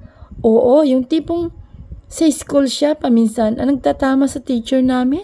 Tapos kapag may kumausap pa sa kanya na schoolmate namin, siguradong umiiyak na pag-alis. Nako, ganyan na ganyan. Si Matmat.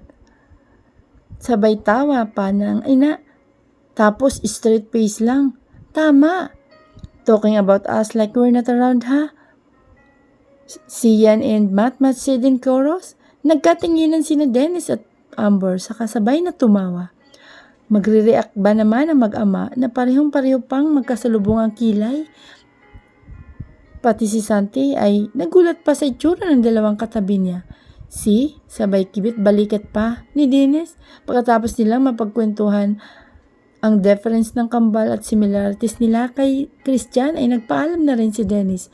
Bago siya umalis ay sinabi rin niya siya na ang bahalang mag-set ng date at place para sa main reunion kasama ang iba pang mga kaibigan na paniguradong matutuwa sa makikita nila. Kasalukuyan daw kasing naka-out of town pa sina Kevin at Jan. Samantalang susubukan daw nilang kontakin sina Jasper at Chris na nasa ibang bansa. Let's just meet outside. Baka magtaka ang mga empleyado mo kapag sabay-sabay pa tayong lumabas. So what? Let them be. But he doesn't know a single thing yet. Mahirap na at kasama pa naman natin ang mga bata. Napabuntong hininga na lang si Christian.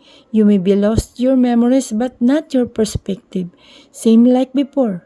What do you mean? You always keep the truth from other people, like how you wanted to keep our relationship with them. You mean? Yes, you were secretly in a relationship with me. Nagulat si Amber at mas lalong nagtaka sa kung anong klaseng relasyon meron sila noon. We'll talk about that later. Mr. Scott, you really have lots of explanation to do. It's my pleasure, Mrs. Scott. Hinatid sila nito sa pintuan at lumabas si Amber kasamang kambal. Sunod ang tingin ng mga empleyado sa kanilang tatlo. Hindi na lamang pinansin ni Amber ang makahulugang tingin ng mga ito at nagpatuloy lang sa paglalakad.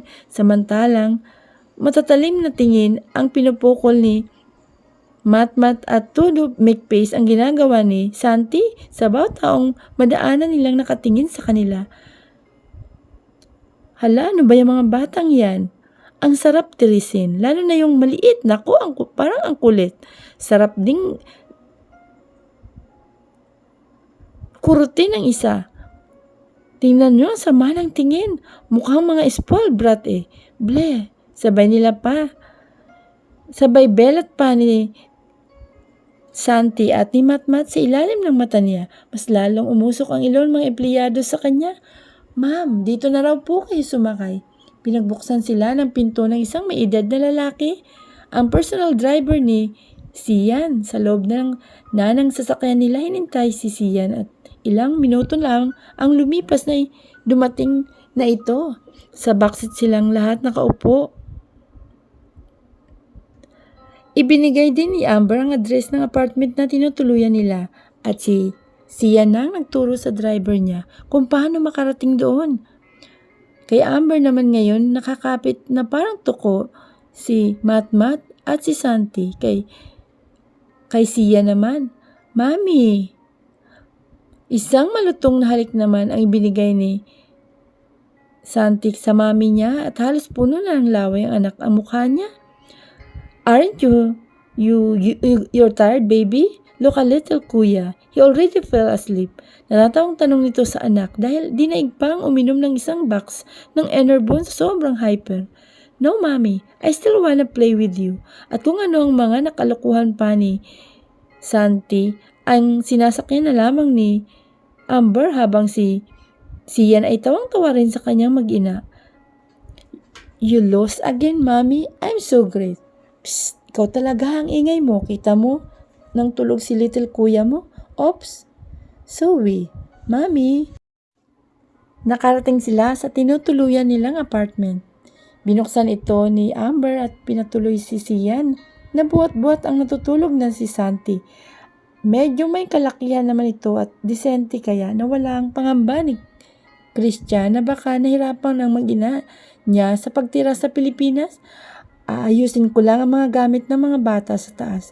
Paalam ba ni Amber kay Sian? Let me help you? No, it's fine. Tulog pa si Santi, kaya ikaw na lang muna ang bahala sa kanila. Ako na sa taas. Mami, don't forget my toys and Kuya Books. Paalala pa ni Santi. Bago umakyat si Amber? Yes, baby. Isang malaki at dalawang maliit na maleta ang naipon ni Amber pagkatapos niyang makapag-ayos at dahil gising na rin naman si Santi, ay siya nang magbuhat ng mga ito pababa ng hagdan. Wala naman na siguro akong nakalimutan. Okay, then let's go. Ipinasok ng driver ni Christian ang mga malita sa compartment ng sasakyan at saka sila dumiretso sa bahay na tinutukoy ni Sian. Nang makarating sila ay hindi na maiwasan ni Amber ang mamangha sa bahay o mas bagay na tawaging mansyon ito. Wow, ang laki! Sinong kasama mong nakatira dito? Tanong niya agad. Pagkababa nila, supposed to be you. This was the house I bought when we got married, but because of the accident that was happened, all my plans for our family was been ruined. And this is my first time visiting this house again. Sagot naman ni Christian habang nakatitig sa bahay na inihanda niya noon pa man bilang sorpresa para kay Amber. Ang bahay para sa kanyang pamilya na akala niya mananatiling hanggang pangarap na lamang. Let's go inside. Tumango si Amber at sumunod kay Sian. A very homey ambience welcomed them. May 3 kwarto sa taas at 2 sa ibaba. Kompleto na ang mga kagamitan nito at halatang kahit na walang nakatiray, alagang-alaga pa rin dahil sa sobrang linis. Nilibot nila ang bawat parte ng bahay at kada tingin nila ay hindi miwasan ni Amber na mamangha sa napakagandang disenyo nito. Umakyat sila sa taas at inayos ang gamit ng kambal. Sanay ang dalawa na magkasama sa isang kwarto kaya hindi na sila pinaghiwalay pa. And the room is the master bedrooms. May king-size bed at malawak na beranda. Carpeted ang sahig at kumpleto rin ang appliances nito. Soundproof ang buong kwarto at napaka-elegante ng interior design. Ang ganda! Saan pala yung kwarto ko? Yung nasa ibababa? Sige, ayusin ko muna doon ang mga gamit ko. Sabi naman ni Amber, you're not going anywhere. This is your room. This is our room. Seryoso ngunit makahulugang sagot naman niya sa asawa. Magkasama tayo? Namumutlang tanong ulit niya bilang pagkukumpirma. He stepped closer to her and whispered, exactly, wife. He answered with a smirk on his face and closed the remaining space between them.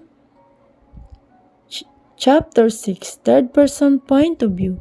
Exactly, wife, he answered with a smirk on his face and closed the remaining space between them. He hugged her. Thank you. For what? She asked. Thank you for coming back, he sincerely answered. She smiled.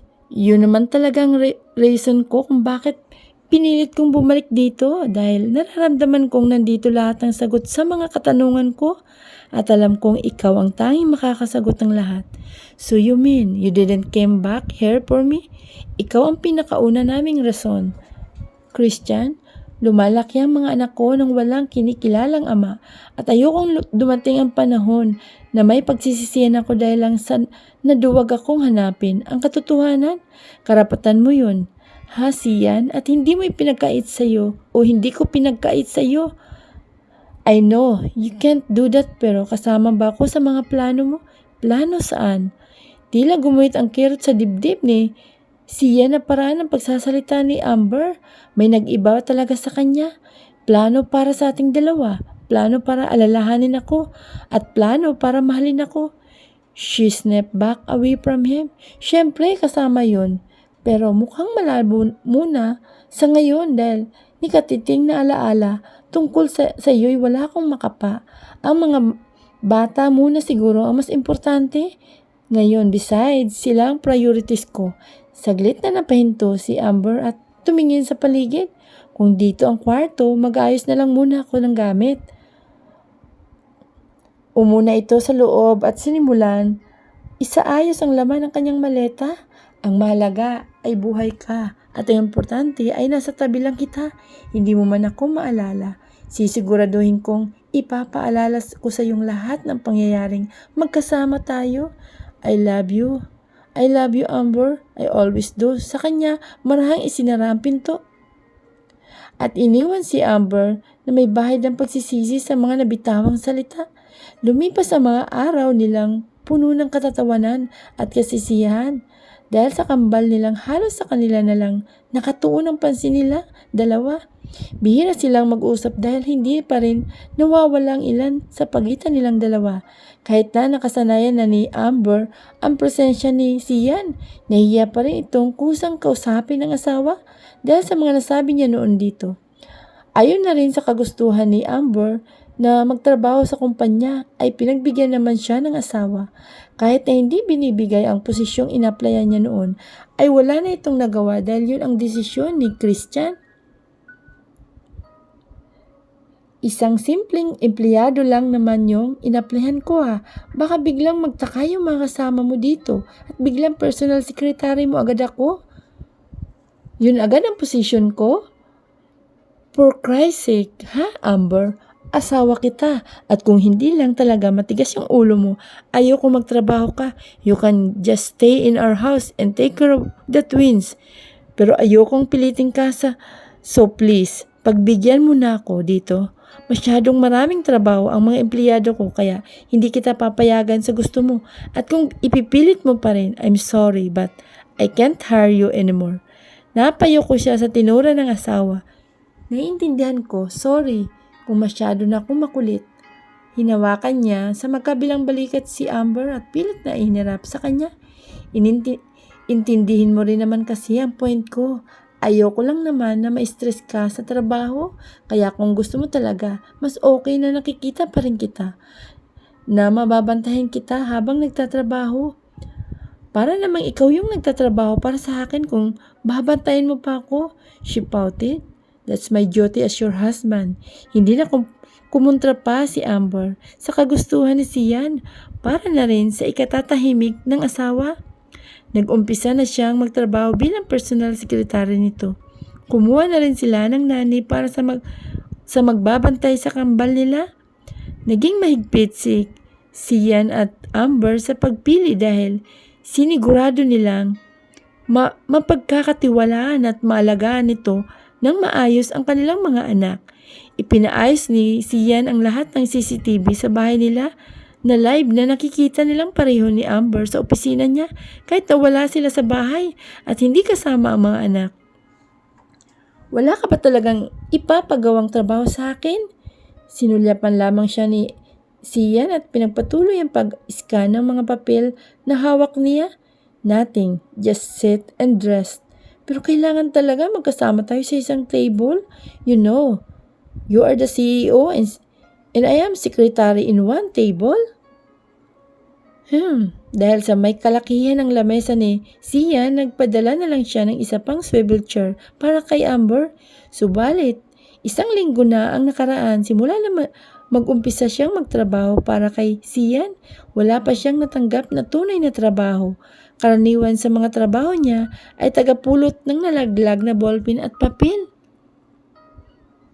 Inip na nakapangulambaba si Amber nang tumunog ang intercom. Yes, okay, I'll tell to them. Thank you. Nang matapos ang pakipag-usap niya sa totoong sekretarya ni Sian na nasa labas, ay humarap siya dito. Sir, may meeting po kayo ng 11 a.m. I told you not to call me, sir.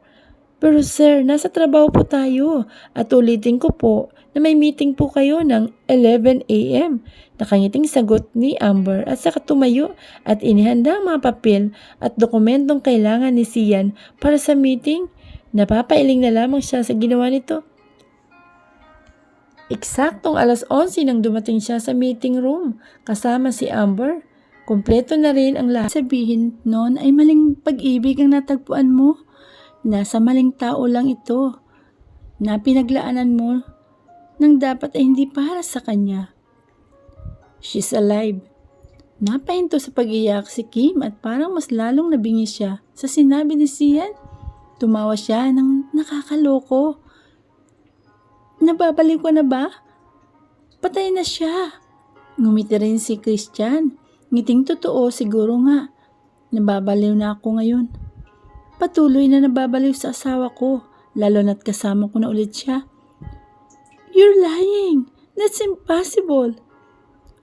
So sorry, late ako. Bakit ba kasi hindi mo ko ginising? Oh my God. Good morning. Napahinto silang dalawa sa pagdating ng hinihingal na si Amber. Nagpalipat-lipat naman ang tingin niya kina Sian at Kim. Sorry, nakaistorbo yata ako sa pag-uusap niyo.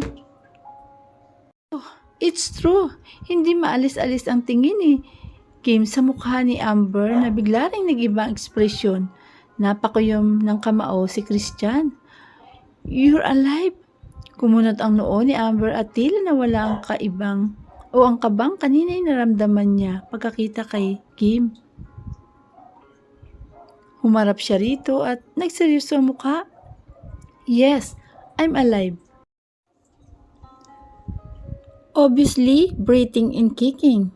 May pwersa sa bawat salitang kanyang binitawan. Ngunit bakas ang pagiging makahulugan ng mga ito base sa tono ng kanyang pagkakasabi. Tumalim ang titig ni Kim kay Amber. Matalas pa rin palang dila mo. Hindi naman natinag si Amber sa sinabi nito bagkus ay parang may nagtulak pa sa kanya na sagutin ito. Not really. It maybe just depends on how I supposed to act in front of someone. Diretsang sagot niya at saka tumingin ng masama kay Sian. Hindi ka na dapat pumasok. Sabi ni Sian kay Amber. Mabuti nga at napaaga pa lang dating ko. Makahulugang sagot naman ni Amber habang nakipagsukatan ng tingin kay Kim. Napao si Sian sa paraan ng pagsagot ng asawa. Imbis na magpatuloy ang pag-alala nito sa kanya, lumapit siya kay Kim. Umalis ka na. Mahinang sabi niya. Pero tiningnan lang siya ng masama nito bago umayos ng tayo. Hindi pa tayo tapos. Christian? Pinasadahan pa niya ng tingin ang dalawa bago tuluyang lumabas ng opisina ni Sian. Naiwang nakatayo ang dalawa. Si Amber na nakatalikod naman kay Sian. Hey! Oh, sagot nito nang hindi hinaharap ang asawa. Hindi maintindihan ni Amber ang sobrang inis na nararamdaman niya para kay Kim. Kaya pinilit niyang tumalikod. Para hindi ito mahalata ni Sian. Do you remember her? She rolled her eyes. Of course. Of course not. Kung ikaw nga hindi ko maalala, siya pa kaya na mukhang hindi ko naman dapat alalahanin. Bakas ang pagkairita sa boses niya. So why do you mean? Or why do you seem to know her? Tanong ulit ni Sian dahil napansin niya kanina na para bang matagal nang kilala ni Amber ang kausap kaya inakala ni Sian na naalala niya ito. Hindi ko rin alam kung bakit parang hindi maganda ang kutob ko sa kanya. Siguro hindi naman kami close na dalawa kaya ganun. At mukhang parehas din kami ng nararamdaman sa isa't isa. Nang Kim na yon natatawang si Sian sa paraang pagtataray o pataray na pagsagot sa kanya ng asawa. At doon niya napatunayan na hindi rin pala niya maalala. Si Kim, napakanot noong humarap si Amber kay Sian nang marinig niya ang mahinang pagtawa nito. May nakakatawa ba sa sinabi ko? Naiinis niyang tanong dito. Nothing, wife. I just noticed your same reaction towards her name before. Natatawa pa rin sagot ni Sian. Saka lumapit kay Amber at dahan-dahang niyapos palapit sa kanya. Ano namang ibig mong sabihin? At pwede ba, mister? Huwag kang yayakap-yakap sa akin. Singhal niya sa asawa. Masinigpitan lang niya ang yakap kay Amber. Kim is her first name, so stop thinking nonsense, wife. Nakapikit na paliwanag niya sa kanya. Hindi ka na dapat pumasok. I know I got you tired last night. He hastily whispered in her ear that brought shivers down to her spine. Thank you.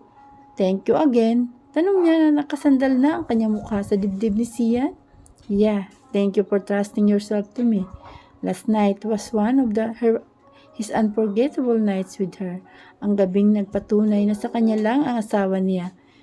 She wrapped her arms around his well-built body. Tiningala niya ang asawa para makita ang mukha nito. And don't break the trust, ha? Christian, sabi niya. I won't, and please promise me. Promise me too. Don't leave me again and let my heart suffer in hell. She nodded while looking at his pleading eyes. Parang nalalasing na naman siya sa mga mata ni Amber habang tinitigan ang mga ito. Baliw na nga talaga siguro siya sa asawa dahil hindi niya hayaan na kahit ano at kahit sino na paghiwalayin sila, magkamatayan na. Masinapit niya ang katawan ni Amber palapit sa kanya at akmang halikan niya ang asawa ay hinarangan ng palad ni Amber ang mukha nito. What the? Hindi mo naman siguro ipapahalik sa akin yung labi mong may lipstick ng babaeng yun. Marahan niyang hinaplos ang daliri sa gilid ng labi ni Sian at ipinakita ang kulay pulang mancha nito. The restroom is on your left, Mr. Scott. She pointed with her pouted lips. Inis naman pumasok si Sian at naghilamos. Third person point of view. Is everything ready? Yes, sir. How about the facilities? Sinigurado mo bang safe? Yes, sir. I double-check it over and over so nothing to worry, sir. Okay, good. We'll leave in 30 minutes. Nagbigay galang ito bago lumabas ng opisina. Kinuha ni Sian ang cellphone at tinawagan ang asawa. Hey, wife, where are you now? Are you sure na ayaw mong sunduin ko na kayo? Naku, wag na. Malapit na kami. Daddy, we're coming. Sabay hagik-hik ng dalawang kambal. I brought my new life, boy. Hey. Mat, I'm talking to Daddy. Hey. Christian, you're still there? Tanong ni Amber sa kabilang linya. Inagaw kasi ni Sante ang cellphone mula sa kanyang kamay. Yes, wife. Mukhang excited ang mga boys ko. Natatawang sagot nito. Nako, sinabi mo pa. Dapat nga raw. Sinabay mo na sila. Kaninang umalis ka. Sige na, bumaba ka na. Malapit na kami. Okay. I'm coming down. Excited na sabi ni Sian at saka kinuha ang coat niya at gamit. Nakatipon ng lahat ng mga empleyado ng Scott Corporation sa lobby kasama ang kani-kanilang pamilya, girlfriends, boyfriends at pets. Dala-dala na rin nila ang kanilang mga maleta. Nagkukwentuhan ang bawat isa sa kung ano ang mga gagawin at uunahin nilang gawin. Pagdating nila ng resort, isa ito sa pinakamalaking bagong resort ng Scott Corporation na talagang ginugulan ng panahon ni Sian at pera. Ito ang project na pinagkaabalahan niya sa loob ng ilang taong pagsubok niya sa pagkalimot kay Amber at sakto bago niya ito mai-launch, nangyari ang hindi niya inaasahang pinakamasayang pangyayari sa kanyang buhay, ang pagbabalik ng kanyang asawa, kasama pa ang kambal niyang anak na lubos na nakapagpapaligaya sa kanya. Kaya naman ilang linggo bago niya buksan sa madla ang resort. Pinangalanan niya itong Sante in Matmat Resort, alinsunod sa pangalan ng kanyang mga anak. Sante in Matmat Resort will be one of the most luxurious resorts in the Philippines for elites who want only the best destination, especially for their vacation and honeymoon. Then there's no better place than Sante in Matmat Resort. It is exclusive and private first-class resort that only the most famous and wealthy can indulge, and they can just reach this resort through private flights. Hoy, bakit nandito na naman kayong dalawa? Naging alerto ang dalawang gwardya at tumawag pa ng backup ang mga ito mula sa mga kasamahan nang makita nilang matuli na tumakbo ang dalawang pamilyar na bata, sina Matmat at Santi. Kaya agad nilang hinarangan ang mga ito bago makapasok ng kanilang kumpanya. Hey, Mr. Guard, get out of my way. Hoy, bulinggit, saan ka sa tingin mo pupunta? Tiningnan siya ng mula ulo hanggang paa ni Matmat na nakapamiwang sa harapan niya at pang swimming ka pa ha? Natatawang puna pa ng guard sa kanya. Nakasuot kasi si Santi ng summer clothes na pang swimming sabay may nakasukbit na goggle sa kanyang liig at salbabidang may malaking ulo ng bibi sa kanyang bewang. Ikaw naman, baling ng isa pang guard kay Matmat na naka-cross arms sa tabi ni Santi. Saan naman ang meeting mo? Natatawang tanong sa kanya dahil sa formal na suot nitong animoy dadalo ng isa pang napakalagang meeting ng kumpanya. We are here for our daddy. Where is he? Matmat coolly said. Yeah, he's right. Where is our daddy? Tumingkayad pa si Santi para silipin kung nasa loob nga ba ang daddy nila, pero hinarangan ng guard ang sarili niya. Hanapan ba kami ng mga nawawalang daddy? Wala na, iniwan na kayo. Mga pasaway kasi. Umuwi na kayo. At doon na kayo sa inyo maglaro. Don't touch me. Let us go if you don't want us to tell this to our daddy. Hala, shoo, alis, uwi. Patuloy na pagtaboy sa kanila ng guard. Humawak pa si Santi sa kaliwang binti ng guard at si Matmat sa kanang braso naman ito. Hoy, anong ginagawa nyo? Akala nyo ba matutumba nyo ko dyan?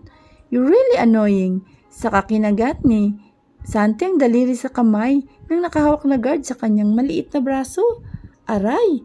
Hoy mga bata, bitawan nyo siya. Saway ng kasamahan nitong guard. Hindi nagpapigil si Santi at patuloy na pinanggigilan ang pagkakagat niya rito. Nagpagpag naman ng nalukot niyang damit si Matmat at saka pinanood ang ginawa ng kakambal. Nice one, Santi. Pag-cheer pa nito at nag-okay sign pa si Matmat sa kanyang kuya. Lumapit ang mga backup na tinawagan nila kanina na guard. Nagtulong-tulong na hinawakan ang kambal. Kayo na naman, wala talaga kayong kadala-dala. Daddy! Daddy! Sabay na sigaw ng kambal at halos malagutan ng hininga at pamumutla ng mga guard. Ang mga guard kaya nabitawan nila ang mga bata nang lumapit sa dalawa si Sian at humalik sa magkabila niyang pisngi. Ang mga ito, nanlaki rin ang mata ng iba pang nakakita sa pangyayari at isa-isang nagsilapitan ng mga ito sa kinaroroonan nila Christian. What happened to the both of you? And napatigil ito at napatingin sa suot ng anak niyang si Santi sa kabigla na lang tumawa na ikinagulat lalo na ng mga manunood. What are you wearing, baby Santi? Natatawang tanong niya at tinitigan ang kabuuan ng maliit na katawan ni Santi at halos matago na dahil sa ulo ng bibi. Nang salbabidang suot din ito. Am I not cute, daddy? Nagpapi eyes pa ito. Psst, I told him not to wear that, but mommy agreed with him, so nagkibit balikat na lang si Matmat. Sian chuckled. You're so cute, son. Hey, where's your mom? Babies? Sabi ko sa inyo, hintayin niyo ko. Bakit bigla na lang kayong tumakbo? Nalibot ni Amber ang paningin sa mga tao na kapalibot at nanood sa kanyang mag-ama. Napakagatlabi siya nang makakita na naman siya ng security team sa tabi ng kambal. Naku, ano naman kaya itong ginawa ng mga babies ko? Lumapit siya agad sa mga ito. Mami! You two! What did you do again this time? Napataas ang dalawang kamay bigla ni Santi at umiling. We've done nothing wrong, Mami. I swear. Napahilot ng kanyang sintido si Amber dahil nawaglit lang siya ng ilang sandali ay mukhang may nagawa na namang kalukuhan ng mga anak. Tumawag kasi si Dennis sa kanya at sinabing susunod na lamang ito sa kanila after niyang matapos ang lahat ng meetings niya. Ngayong araw, nang bigla na lang nagtatakbo ang dalawa. Hindi na niya hinabol dahil nasa area na rin naman sila ng Scotts Corporation at sigurado siyang safe ang mga ito. Subalit, nawala sa kanyang isipan na hindi biro ang kapilyuhan ng mga anak. Bumulong si Santi at Matmat sa ama at napangiti ito. Sian slowly walked towards his wife, smiling and giving her a look. He slipped his hand around her waist, letting his hand gently rest on her hips. Relax, wife. Ayos lang yan. Pang-aamo pa nito. Nakakunot ang noong si Amber. He gently kissed her cheek and their twins giggled while watching them. Daddy! Leave me, sabi ni si Santi sabay hila sa laylayan ng damit ni Sian. Tinanggal muna ni Sian ang salbabidang suot nito at inabot kay Amber sa kabinuhat si Santi. Are you excited? Sabay na tumango ang dalawa. Sir, kilala niyo po ba sila? Ibinuhos na ng guard ang lahat ng kanyang tapang na tanong ito kay Sian. Kabadong naghihintay ng sagot ang mga kasamahan at mga empleyado. Nabaling ang atensyon nilang mag-anak sa lahat ng taong nakapaligid sa kanila. Naglabasan na rin kasi lahat ng empleyadong kanina'y nasa lobby. Of course, I know them. Ngumiti siya kay Amber bago ibalik ang atensyon sa mga tao. I want to formally introduce to all of you, my wife and my sons. Daddy, he said earlier, he doesn't know you. Sumbong ni Santi kay Sian. Saka pa niya itinuro ang guard na nagsabi sa kanya nito kanina. Really? Kunwaring gulat na tanong ni Sian sa anak. He even told us that we're naughty and that's why you left us. Pagmamakalawa pa naman o pagsisigunda pa ni Matmat. Sir, hindi ko naman po kasi alam na kayo ang tatay ng mga cutie pie na batang yan. Hindi na malaman ng mga ito kung paano paglugtong-dugtungin ang kanilang mga salita sa sobrang kaba na at sa maitim na aura ni Sia na nakapokus sa kanila kahit pa nakangiti itong nakikipag-usap sa kambal. Kahit na hindi mo dapat sila pinagtabuyan, you can talk to them in a good way at hindi yung parang batang kalye sila na pinapalayas mo. So, sorry po, patawarin niyo po kami. Pangako sir, hindi na namin mauulit. Isa-isang humingi ng tawad ang mga ito kay Sian, lalo na sa kambal na parehong nakangiti ng nakakaloko sa kanila. May anak si sir? Malay ko, nagulat din ako. Wala na talaga akong pag-asa. Gaga, umasa ka pa ba kay sir? Bakit? Masama ba? Ang swerte naman ng mga batang yun. Oo nga, pero mas maswerte yung asawa. Naisip mo bang naisip ko? Ano naman ang iniisip mo? Siyempre, kung paano nila ginawa ang kambal. Oh my, I can't imagine her doing it with sir. And swerte ng girl. Kuhang-kuha nung isa yung katarayan ni sir. Pati itsura. Prinsipe ng prinsipe ang mga bata. Tiningnan ng isa-isa ni Sian ang nakahilirang mga guards that will really never gonna happen again cause you're all fired. Nagulat si Amber at napahawak sa braso ni Sian. Christian, hindi naman siguro kailangang humantong sa ganito. Firing them from their job is too much. Tumango-tango lamang si Santi.